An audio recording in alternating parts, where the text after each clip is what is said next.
Folks, today we're talking about communication. Communicate or disintegrate. There's a lady who went to a lawyer one day. She said, "My husband wants to divorce me." The lawyer said, "Why? Do you have any problems? Does the husband have any ground?" She said, "Well, we've got a few acres." He said, "No, you misunderstand me. Does he have some grudge against you?" She said, "No, we have a carport instead." He said, "Ma'am, I'm trying to figure out what the case is here. Does he beat you up?" She said, "No, I'm out of bed before he is every morning." He said, "Then ma'am, why do you think your husband wants to divorce you?" She said, "Well, he says we can't communicate."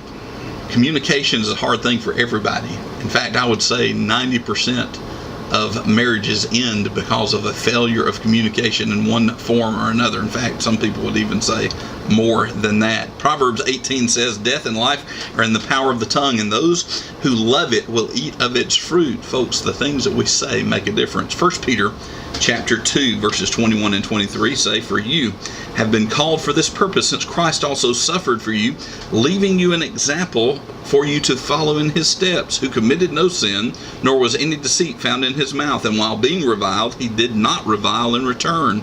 While suffering, he uttered no threats, but kept entrusting himself to him who judges righteously."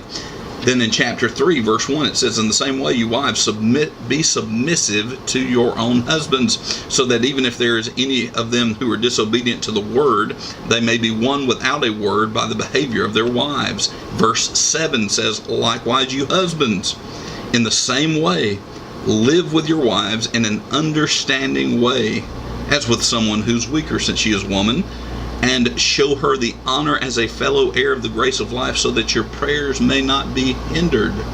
It is a spiritual matter how we communicate with our husbands and with our wives. There are 5 basic levels of communication. There's the just frivolous level. We talk about the weather. We talk about what's up, what's not up, who cares.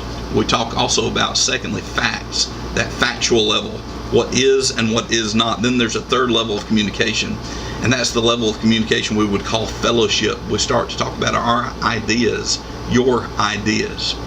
Then there's a feeling level, not just my ideas, but how I feel about my ideas, how I feel about your ideas. And then there's a freedom level. This is who we are on the most realistic level, who we are, how we feel, how we think about things. This is the level of communication that we seek to have the most, and yet spend the least amount of time trying to get there. This is the level of communication that makes the biggest difference for families, because I can know who you are, I can know how you think, I can know where you're right and where you're wrong, and still love you anyway, and you still love me even though you know who I am on my most basic level. The problems with intimacy a lot of times in marriages is we talk intimacy, immediately we start talking about physical things. But intimacy is far beyond physical. It's emotional, it's psychological. It's about our spirits connecting, our hearts connecting, who we are. Let's talk first of all about the awesome power of communication. "For you have been called for this purpose, since Christ also suffered for you, leaving you an example for you to follow in his steps." Luke 6:45 says, "A good man out of the good treasures of his heart brings forth good, and an evil man out of the evil treasures of his heart brings forth evil. For out of the abundance of the heart the mouth speaks." Out in the country they used to say, "What's down in the well comes up in the bucket." Well, there's a lot of truth in that. When we communicate, the things that we say make a big difference. They express who we are, what we really believe, and how we really think. They have a tendency to do a lot of work on the emotions of others and our life itself. James chapter 3 is a great passage on the tongue. It says, let not many of you become teachers, brothers, knowing that as such will incur a stricter judgment. For we all stumble in many ways. If anyone does not stumble in what he says, he is a perfect man, able to bridle the whole body as well. The Lord goes on to describe a horse there. With a small bit in a horse's mouth, you can direct its whole body. The rudder of a ship is just a small portion of the ship, yet it has a huge impact on the course of that boat. And then he goes on to say, and the tongue is a fire, the very world of iniquity. The tongue is set among our members as that which defiles the entire body, and sets on fire the course of our life and is set on fire by hell. Folks, the tongue is an important thing. There's an awesome power in our communication. What we say matters. Now let's talk about some problems with communication. Lack of knowledge. We think differently. We don't understand one another. Why? Why do we think differently? We're made differently. Our minds, our physical brains work differently, especially between a man and his wife. There are a lot of differences because of that chemical bath that occurs in gestation. Boys think differently. Ladies have the ability to use both sides of their brain to communicate, that interlock and communicate differently than a man's brain does. That's why men sometimes get accused of being one-tracked minded, and ladies have a tendency to be able to multitask and also think about different things at the same time. Don't understand how that works. They're different. Also, let me say this, self-centeredness is a huge problem in communication. 1 Peter 2:24, and he, Jesus, himself bore our sins in his body on the cross, so that we might die to sin and live to righteousness, for by his wounds we are healed. Christ gave himself up for us. Husbands are to think sacrificially towards their wives. Ladies, you need to think sacrificially towards your husband. What do you mean sacrificially? It means I have to give up everything?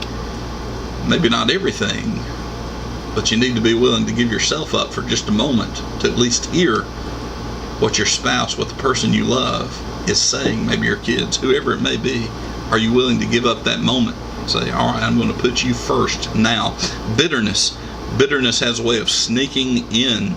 See to it that no one comes short of grace of God, and that no root of bitterness springing up causes trouble. Hebrews 12:15.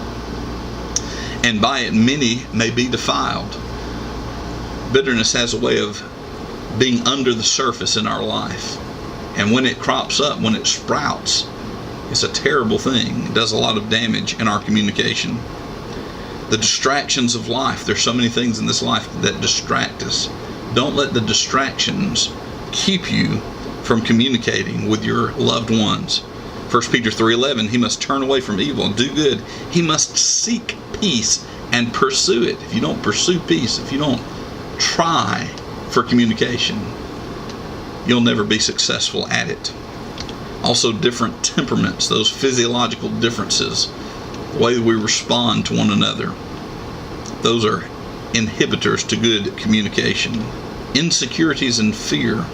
1 Peter 3:8, to sum it all up, all of you be harmonious, sympathetic, brotherly, kind-hearted, and humble in spirit. We're afraid sometimes if we say what we really think and what we really believe, we're afraid that we'll be condemned for it. That fear is an inhibitor of communication. So how do we practice proper communication? Husbands, number one, be more sensitive. Be more sensitive. Realize that your single-tracked mind cannot comprehend easily all the things that may be going on in her head. Pay attention to what she's saying to you. There's something there that you need to hear and need to understand. Both of you, deal with self-centeredness. Deal with laying aside yourself. I'm going to give you this moment. I'm going to give you my ears. I'm going to listen to what you're going to say. I'm not going to condemn you. I'm not going to try to prove myself right. Be willing, thirdly, to overlook their problems. None of us are perfect. You're not perfect. She's not perfect. He's not perfect. If you meet Mr. Perfect, be careful. If you meet Miss Perfect, she's not out there. Number 4, if your spouse or if your child has a closed disposition, they don't want to listen, they don't want to hear what you have to say, they're standoffish, find out what's wrong. Why does the dog bark? Is he hungry? Is he angry? Is he scared? What's going on? There's always something that causes that snapping to happen. Find out what it is. Spend the time. Pursue peace. And also, 5th, it comes to this too. Make time for communication. Make time for communication. Jesus made time for you. He gave his life for you. He spent those hours upon the cross for you and for me. Can't we try to make a little bit of time for one another? I hope that these things have been a blessing to you. It's an awesome day. Make the most of it.